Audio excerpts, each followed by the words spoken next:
Bienvenidos a Propiedad Privada. Soy Laura Camejo junto a Diego Molina. Hola Laura, ¿cómo estás? Muy bien, Diego, ¿y vos? Bien, contentos de iniciar un nuevo programa de Propiedad Privada y hoy con un tema que es distinto, pero que busca llevar tranquilidad, no asustar. Sino vamos a hablar de un calígrafo público, nos va a explicar de aquellos fraudes, aquellos engaños que pueden ser sometida una persona que en su inocencia no sabe cómo es la documentación o qué puede prever para evitar que sea o estafada o engañada.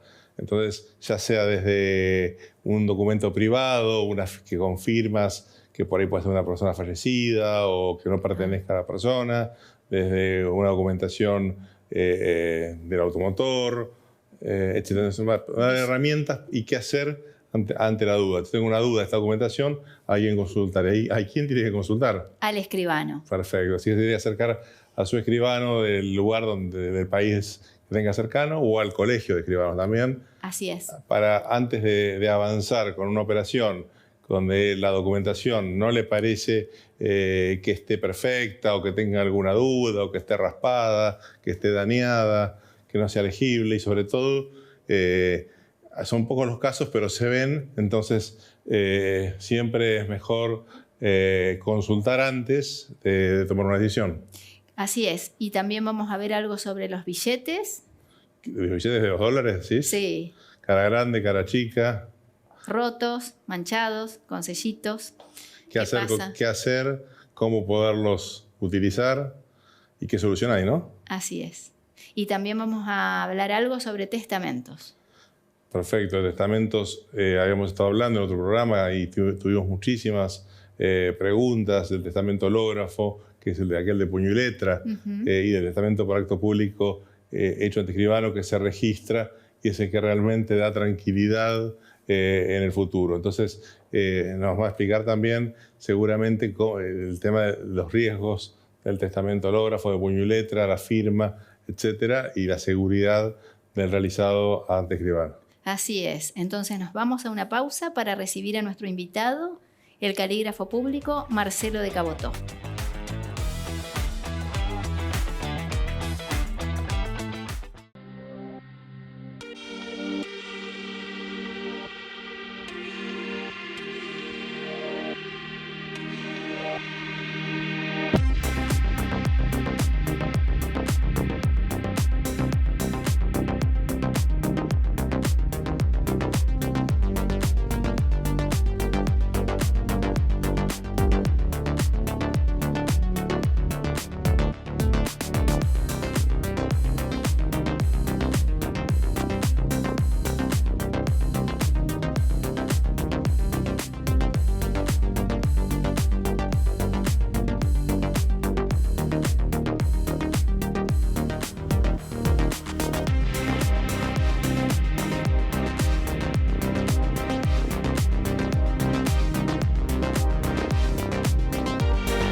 Héctor, Argentina te necesita.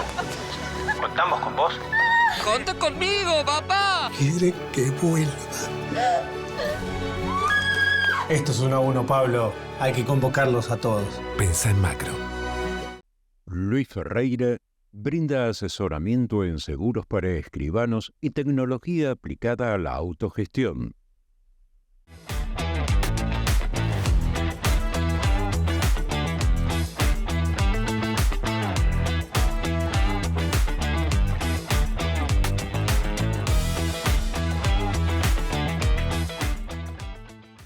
Estamos en el segundo bloque con nuestro invitado de hoy, el calígrafo público Marcelo de Cabotó. ¿Cómo estás, Marcelo? Hola Laura, ¿cómo están? Buenas tardes Diego. ¿Cómo estás, Marcelo? Bienvenido. Muchas gracias a ustedes por la invitación. Un placer estar acá compartiendo con ustedes este programa de propiedad privada. Bueno, la verdad que el placer es nuestro y te convocamos porque teníamos varias inquietudes del tema pericial, pero principalmente primero para el que no conoce lo que es, qué hace un perito calígrafo y para qué sirve. Es decir, cuáles son las funciones.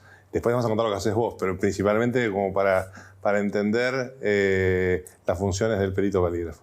Sí, la profesión que ejerzo de calígrafo público, de perito calígrafo, en la universidad uno se prepara durante 4 años para ejercer la función en el ámbito notarial, principalmente en el ámbito judicial. En el ámbito judicial, a través de designaciones, de sorteos, cuando se pone en duda una firma, entonces actúa un perito para determinar si esa escritura, esa firma, corresponde a la persona. En ese ámbito se desarrollan principalmente los peritos, más allá después de las especialidades que cada uno tiene en su profesión o va inclinando su profesión a diferentes áreas. En mi caso fue hacia la prevención, hacia prevención de riesgo, prevención de fraudes bancarios, notariales. Y bueno, en ese ámbito nos desarrollamos los calígrafos, la carrera de 4 años de duración en la universidad, que les recomiendo a los chicos también que pueden tomarla como opción. Perfecto, entonces es calígrafo que puede actuar como perito o puede actuar, por ejemplo, en el caso tuyo, en prevención también y en otros temas. Claro, exactamente.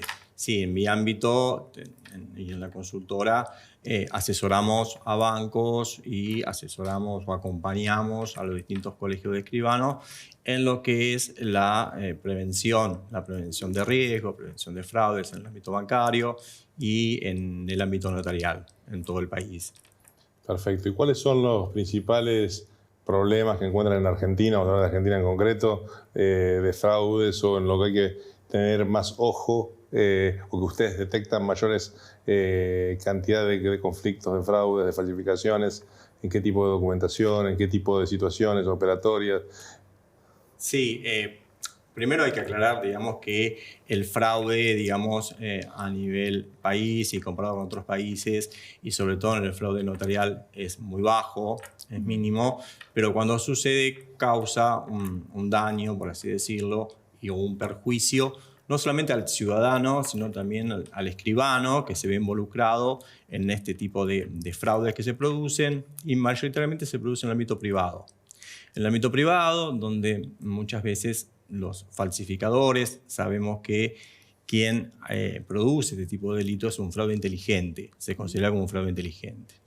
Entonces aprovechan, digamos, de la confianza, la buena fe para realizar estos fraudes, y generalmente muchos de ellos, en la compra de automotor, lo vemos también en lo que es las garantías por hipotecas, lo vemos en los bancos, que se producen muchas veces estos delitos apoyados en documentación falsa, que provienen de un supuesto escribano.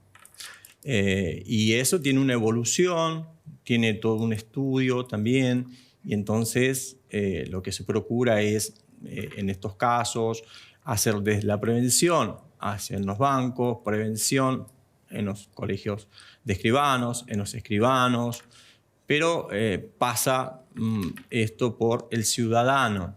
Muchas veces ese fraude se produce, ¿por qué? Porque el ciudadano no toma real dimensión de que esa certificación de firma, que supuestamente viene desde un escribano, puede estar adulterada o puede ser falsificada.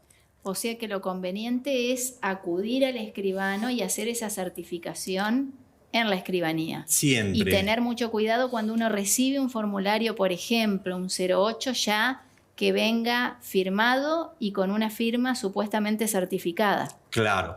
¿Por qué? Porque ¿qué es lo que se produce? Supongamos en el mercado automotor, la persona viene con un muy buen negocio, no es una agencia a donde recurren, Entonces ahí es donde viene la firma del vendedor en ese 08, certificada y legalizada ante un colegio de escribanos de un escribano, un supuesto escribano. A la persona, digamos, le da la sensación, o porque está respaldado por esa foja, que esa foja está impresa por un falsificador, y no toma los recaudos y obviamente hace la transacción. Después, el dolor de cabeza viene cuando transfiere o va al registro automotor a completar el trámite y ahí se detecta que eso es falso. O cuando va al colegio a hacer la legalización para otra vez venderlo. Ahí se detecta por un folio, generalmente este tipo de situaciones se producen en el ámbito privado. Que no esté interviniendo un escribano. No. Es decir, por ahí el escribano es el que detecta esto, o ustedes con la consultora que están trabajando continuamente, por ahí peritan y ven la documentación. Pero, por ejemplo, el que no es idóneo en el tema puede ser engañado. Sí, totalmente. Inclusive ahora, en lo último que se viene detectando es que también, más allá de esa acta que es falsa, con esa impresión falsa, vemos que la inserción de códigos QR. Y ese código QR lo lleva o lo direcciona a una supuesta página del Colegio de Escribanos, donde coincidentemente está el número de foja que está viendo visiblemente y como que fue vendida a ese escribano. Ese escribano no tiene conocimiento ni nunca pasó esa foja por el colegio, ni nunca fue impresa por el colegio. Entonces, estamos también viendo cómo van también los falsificadores, los timadores, incursionando para llevar al engaño, digamos, ¿no? Y en cuanto a eso, la recomendación al ciudadano es tomarse 2 minutos más, que le dejen la documentación, que le dejen una fotocopia de esa documentación y hacer la consulta al colegio de escribano de donde dice ser o al escribano. El escribano es otra víctima de todo esto porque no es víctima en lo económico, pero sí por la situación, digamos que después es muy lamentable que tiene que pasar el escribano a declarar o a decir que esa no es su firma, no es su sello y que no intervino. Sí, por eso me parece que para proteger los derechos del consumidor, del ciudadano, es cuando va a recibir una documentación que la consulte también a su escribano o acerque al colegio de escribanos de su provincia para que vean si está bien o está mal, si tienen alguna duda. Exactamente. Y para eso estamos asesorando a los colegios para detectar si hay algo irregular y evitar avanzar en una contratación o en lo que sea. Porque en definitiva, si va un escribano o al colegio y se detecta enseguida y esto no avanza. Entonces, pero sí, pues, si no lo guardan en el cajón, me quedo tranquilo, ya firmé y después tengo los papeles y pagó, ya después no hay vuelta atrás. Se fue con tu auto, se fue con los billetes que lamentablemente pusiste por el auto nuevo y te quedaste con un problema. Todo eso se puede evitar, digamos, hacer la consulta ante el colegio de escribano o al escribano mismo que va a figurar. Bueno, es un tema que es como un recaudo que se aconseja ante la duda, cuando uno recibe una documentación, hacer la consulta previa y ahí uno ya se libera de un posible problema, sobre todo si no conoce a la otra parte o si haciendo... Exactamente. Hay indicios también que generalmente también hacen sospechar seguramente que puede haber algo irregular en cualquier operación. Sí, pero a lo que voy, para el ciudadano, ya la simple mención de que venga o adjuntado en una supuesta foja notarial hace que baje las barreras y hace que confíe en que todo está bien. No con esto, digamos, uno quiere decir que todo lo que venga en una operación sea apócrifo, pero en algunos casos, como digo, si algo nos sospecha la mínima duda, hagamos la consulta al escribano, hagamos la consulta al colegio de escribanos y con eso nos vamos a evitar un dolor de cabeza para el escribano que supuestamente intervino y para el ciudadano. Bueno, lo importante es que es un recaudo que hay que tomar, que no hay que dejarse engañar y que hay que revisar la documentación ante el profesional o ante el colegio y ahí evitamos sustos y disgustos. ¿Qué pasa con los billetes? ¿Puedo saber si son falsos? ¿No? ¿Cómo hago? Todo el mundo pregunta eso siempre que en una operación. Ese es un cara grande, cara chica, falsificaciones, manchados. Sí, nosotros nos intervenimos mucho con los colegios y en las operaciones verificando la legibilidad de los billetes. Y bueno, las dudas existen, sabemos que muchas operaciones se realizan y así debe ser ante la presencia del escribano, que se puede realizar en la sede de un banco. Muchas veces la gente no quiere correr el riesgo de sacar sus ahorros, o en la escribanía, y ante esto las dudas que persisten, digamos, tanto para darle seguridad a la parte que recibe el dinero como para quien los entrega. Esa tranquilidad se logra primero con la presencia que se hace delante del escribano por toda la actuación notarial, y también verificando que esos billetes sean legítimos. A raíz de esto, ahora en el mes de agosto hay una comunicación, que es la 8079 del Banco Central de la República Argentina, en la cual habilita a los bancos a que los bancos puedan recibir dólares en el estado que se encuentran. Esta comunicación norma hasta el 31 de diciembre. La consulta siempre viene de parte de los escribanos y del ciudadano si puede tomar cualquier tipo de billete y piensa que va a ir a la caja después del banco y va a llevar la mitad, porque es hasta el 50% de rotura del billete tiene que tener para tomarlo. Hasta 50% de rotura del billete para que te lo tome el banco. Sí, pero a ver, eso es la norma, la comunicación del central lo establece, igualmente que los dólares dañados, flojos, rotos, con sellito que nadie los quiere tomar, que el banco no los toma, pero en realidad, como esa norma, esa comunicación, la 8079, no es de carácter obligatorio para los bancos, no todos los bancos adhieren a esa norma. Claro. Y ni tampoco es cierto, porque hay que abrir una caja de ahorro donde se van a depositar los dólares y de ahí se te van a acreditar o podés retirar los dólares. No es que vas por la ventanilla con los billetes dañados que se ensucian o se rompieron, o tuvimos la mala suerte que están rotos y nos van a dar los nuevos. No, tampoco es así, digamos. La norma es clara en ese sentido, pero sí es cierto que habilita a los bancos a tomarlo, pero no todos los bancos adhieren porque no es obligatoria esta norma. Perfecto. Menos mal que no tenés dólares acá, porque si no, lo partía a ver cuánto es el 50%. Sí, claro, y el otro 50% lo llevas. Pero lo que voy, en eso hay muchas dudas, hay que también cerciorarse. Es cierto que hay billetes, si el cara chica lo toma, no lo toma, si el billete viene con los famosos sellitos atrás, lo toma. Sí, los sellitos, los manchados. Exactamente. El banco, por lo menos los bancos que asesoramos, no los toma. El banco no toma los billetes en esas condiciones. ¿Y por qué? Porque después, si uno va a retirar los dólares, tampoco voy a querer que me los entregue. Entonces, está ese círculo, digamos, que los dólares son todos válidos, pero lo que hoy se pueden encontrar con esos inconvenientes. Entonces, ante eso es conveniente que se consulte al escribano antes de realizar la operación, y siempre en las charlas previas que debe haber entre ambas partes para que lleguen a la solución de esto y se realice la compra o la venta, tomar estas pequeñas precauciones. Es un tema de los que están con sellitos o marcados, que los tienen que depositar afuera, entonces. Los tienen que... en Buenos Aires está Banco Piano, que es un banco, una entidad, digamos, como para hacer los cambios de estos billetes. ¿Se puede hacer ahí? Sí. Bueno, es importante porque hay inquietudes con ese tema. ¿Qué hago con estos billetes que tengo marcados? Están bajo el colchón y aparecen todos marcados, ¿no? Sí. ¿Y qué otro tipo de cuidados debe tener el ciudadano al momento de hacer alguna operación? En tu experiencia, ¿qué nos podés contar? El otro día escuchaba a Javier Moreira que hablaba de los testamentos hológrafos.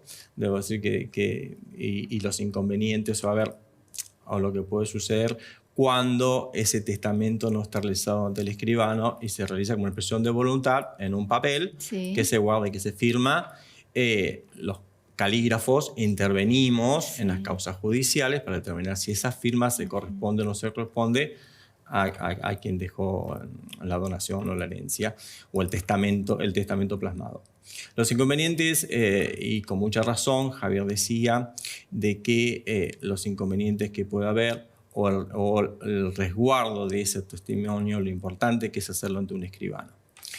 Porque a veces nos encontramos en causas judiciales, intervenimos en todas las causas judiciales que están estos temas de testamentos hológrafos para certificar la firma, de que es muy difícil a veces reunir escrituras para certificar el contenido.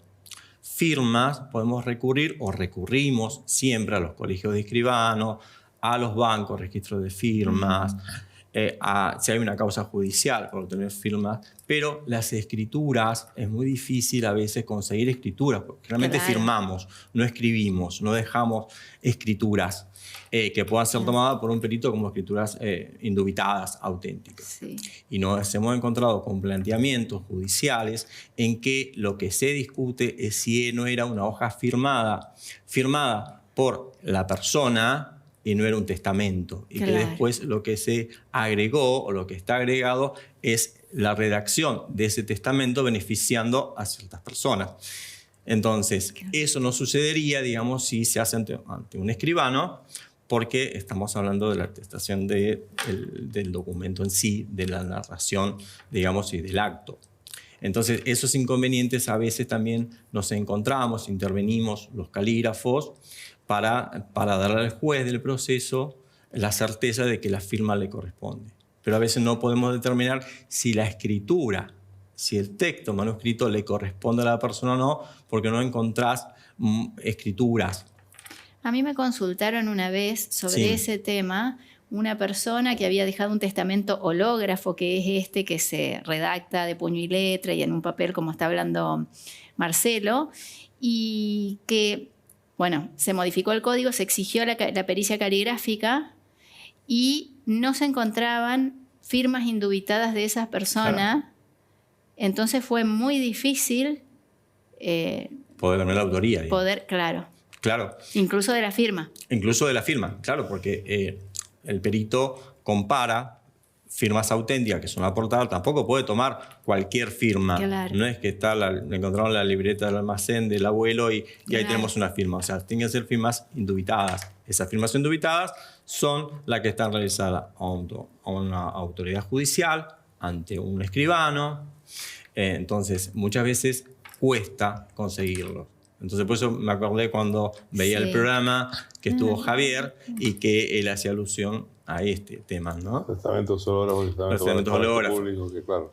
Exactamente. Pero esto que decís vos que el texto puede no corresponder a una firma que estaba en otro papel en blanco. Bueno, claro. Se puede determinar, digamos, si tenés suficiente material, podés determinar que el texto no correspondía a la persona. De hecho, ha sucedido.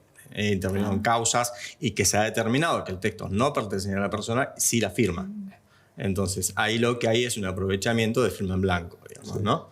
Sí, algo que te iba a preguntar, que por ahí, que hoy habíamos hablado de instrumentos privados, por ahí entre particulares, donde no interviene un escribano, por ejemplo, una garantía de un alquiler o un boleto de compraventa privado, donde ahí puede haber falsificaciones, y hay a menudo, y después vienen con una cesión de derechos, o quiere hacer una cesión del boleto, y ahí se detecta que la firma original no era de la persona que decía ser. O sea, sin intervención notarial. Es decir, entre las partes arreglan la venta de un lote, en cuotas, o de un auto, y un documento así nomás, y después se encuentran con la sorpresa. Es muy común eso. Es muy común, sí, es muy común. Y como hablábamos al principio, quien vendió ese lote que no era de él, que se apoyó en documentación falsa, que no se hizo ante un escribano, que se hizo un boleto de compraventa entre partes, obviamente desapareció. La persona entonces después comienza a través de un juicio de desalojo del titular original de ese bien,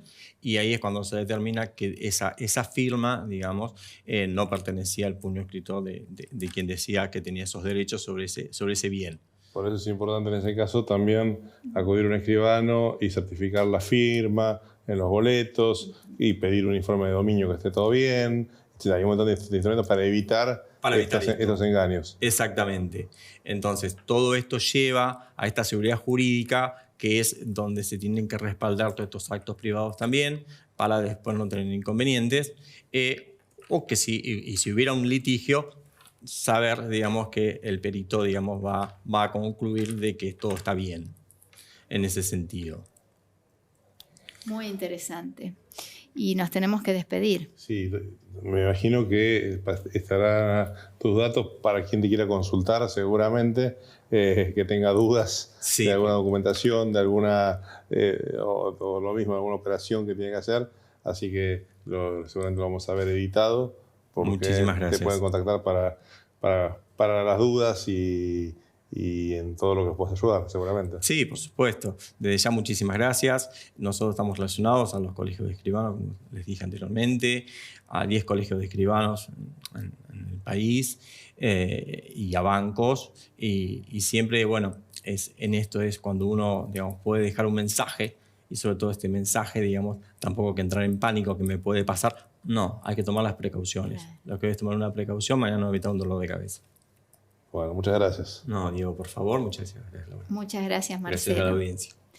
Y nos despedimos hasta el próximo programa de Propiedad Privada.